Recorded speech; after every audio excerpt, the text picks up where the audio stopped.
अशोक गहलोत जी, गोविंद सिंह दोतासरा जी, उदय भान जी, भूपेंद्र हुड्डा जी, कुमारी सैलजा जी, रणदीप सिंह सुरजेवाला जी, जितेंद्र सिंह जी, सचिन पायलट जी, स्टेज पे कांग्रेस पार्टी के सब वरिष्ठ नेता, प्यारे कार्यकर्ता, भाइयों और बहनों, प्रेस के हमारे मित्रों, आप सबका यहां बहुत बहुत स्वागत, नमस्कार। आप इतनी सुबह ठंड में यहां आए, हमारी बात सुनने आए, इसके लिए मैं आपको दिल से धन्यवाद करना चाहता हूं। अभी भाषण में किसी ने कहा कि मैं देश का तपस्वी हूं। मैंने कुछ बड़ा काम नहीं किया है।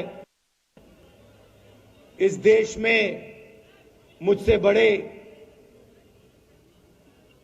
करोड़ों तपस्वी हर रोज सुबह उठकर 4 बजे सुबह उठकर खेतों में काम करते हैं, मजदूरी करते हैं और इन सड़कों पे अपनी पूरी जिंदगी चलते हैं। तो ये कोई बड़ा काम नहीं किया है कि हम कन्याकुमारी से कश्मीर चल दिए हैं। इससे बड़ा काम हर रोज इस देश के गरीब लोग, किसान, मजदूर, छोटे दुकानदार सब करते हैं। सड़कों पे चलने से बहुत कुछ सीखने को मिला, जो शायद गाड़ी में, हवाई जहाज में, हेलीकॉप्टर में सीखने को नहीं मिलता है। यात्रा कन्याकुमारी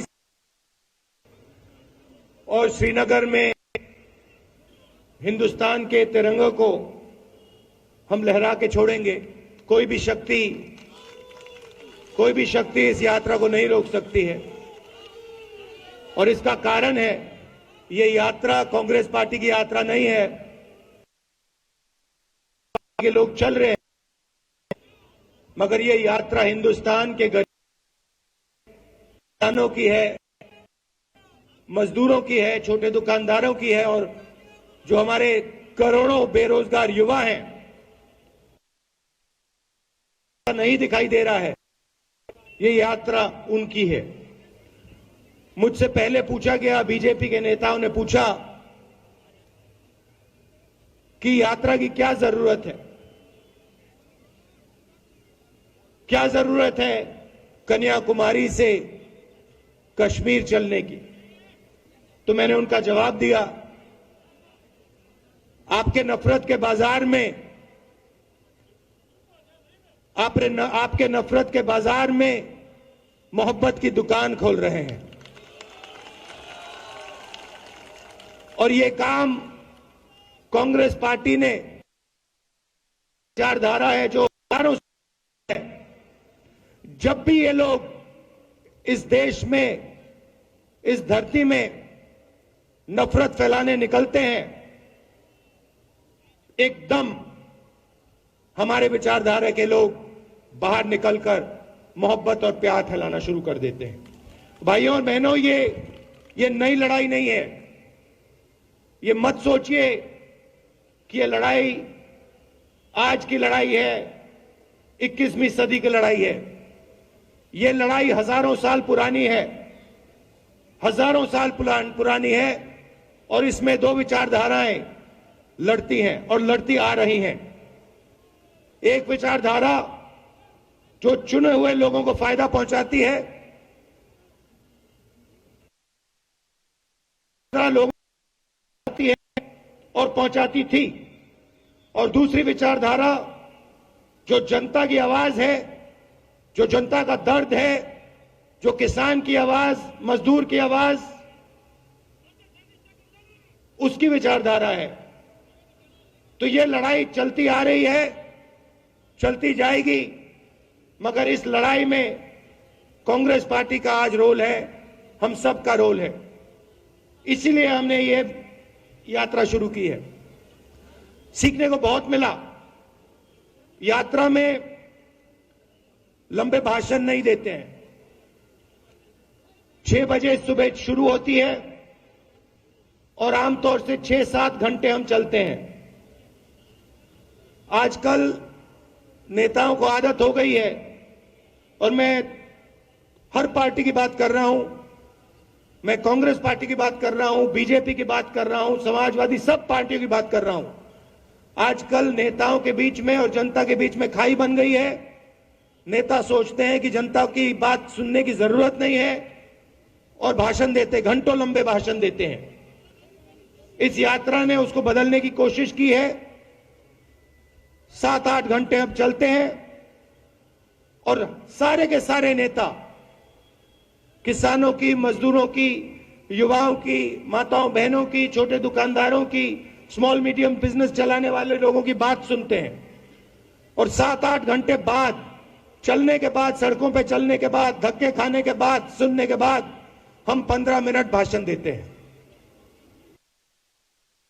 हिंदुस्तान की राजनीति के एक विजन दिया है, काम करने का तरीका दिया है, और मुझे बहुत खुशी हुई है कि राजस्थान के चीफ मिनिस्टर, राजस्थान के पीसीसी प्रेसिडेंट्स ने डिसीजन लिया है कि महीने में एक बार राजस्थान की कैबिनेट, राजस्थान के सब नेता 15 किलोमीटर चल के जनता के बीच में जाके उनकी बात सुनकर काम करेंगे। और मैं चाहता हूं कि जहां भी हमारी सरकार है, मैं खारगे जी से कहूंगा, कांग्रेस प्रेसिडेंट से कहूंगा कि मैं चाहता हूं, सुझाव है कि जहां भी कांग्रेस पार्टी की सरकार बने, हमारे कैबिनेट को, हमारे एमएलएस को, नेताओं को कम से कम एक दिन, महीने में एक दिन इन सड़कों पे चलना चाहिए, धक्के खाने चाहिए, गिरना चाहिए, घुटने छिलने चाहिए। यात्रा भारत छोड़ो यात्रा नाम है। नफरत के खिलाफ यात्रा जरूर है, मगर 2 बड़े मुद्दे हैं जिससे हिंदुस्तान को बहुत चोट पहुंच रही है, दर्द हो रहा है। सबसे बड़ी बेरोजगारी। इन सड़कों पे हजारों युवा मेरे पास आए हैं। किसी ने इंजीनियरिंग की, कोई डॉक्टर बनने इसमें शामिल होना चाहता था, कोई जुडिशरी में काम करना चाहता था। और जब मैं पूछता हूं, भाइयों बहनों क्या करते हो, इंजीनियरिंग तो पढ़ ली तुमने, आज 21वीं सदी में क्या कर रहे हो, जवाब मिलता है ऊबर चला रहा हूं, मजदूरी कर रहा हूं। ऐसा हिंदुस्तान हमें नहीं चाहिए। 5-7 लोग जो भी करना चाहते हैं कर लेते हैं, अरबपति हैं, लाखों करोड़ रुपए का उनको कर्जा है, जो भी बिजनेस उनको करना है कर लेते हैं। इंफ्रास्ट्रक्चर, एयरपोर्ट, पोर्ट, खेती, जो भी करना चाहते हैं, एग्रीकल्चर, जो भी करना चाहते हैं 1 सेकंड में वो कर लेते हैं। और जो छोटे व्यापारी हैं, स्मॉल और मिडिल साइज बिजनेस चलाते हैं, उनको परे कर दिया है। मैंने अपने भाषणों में कहा, नोटबंदी, जीएसटी पॉलिसी नहीं है। नोटबंदी और जीएसटी छोटे व्यापारियों को मारने के हथियार हैं, उनको खत्म करने के हथियार हैं। और लक्ष्य यह है कि हिंदुस्तान के सबसे अमीर 2-3-4 लोगों को हिंदुस्तान का पूरा धन पकड़ा दिया जाए। नतीजा यह है कि आज ये देश अपने युवाओं को रोजगार नहीं दे पा रहा है। तो दूसरा मुद्दा यह है। और तीसरा मुद्दा उतना ही जरूरी, महंगाई।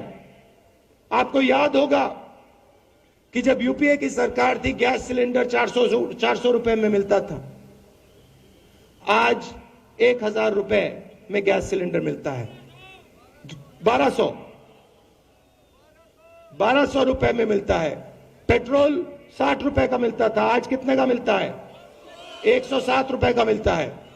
और जहां भी नरेंद्र मोदी जी जाते थे, जहां भी बीजेपी के नेता जाते थे, महंगाई की बात करते थे, मगर आज महंगाई की बात नहीं करते हैं।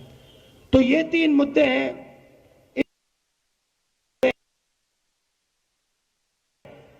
महंगाई कम करनी है और बेरोजगारी मिटानी है।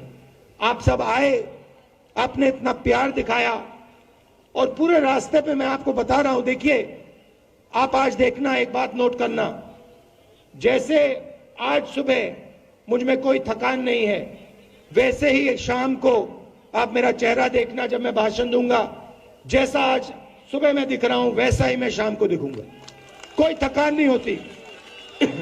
देखिए राजस्थान के लोग, राजस्थान के हमारे नेता हैं, बैठे हैं स्टेज पे, गेहलोत जी बैठे हैं, दोतासरा जी बैठे हैं, पायलट जी बैठे हैं, जितेंद्र जी बैठे हैं,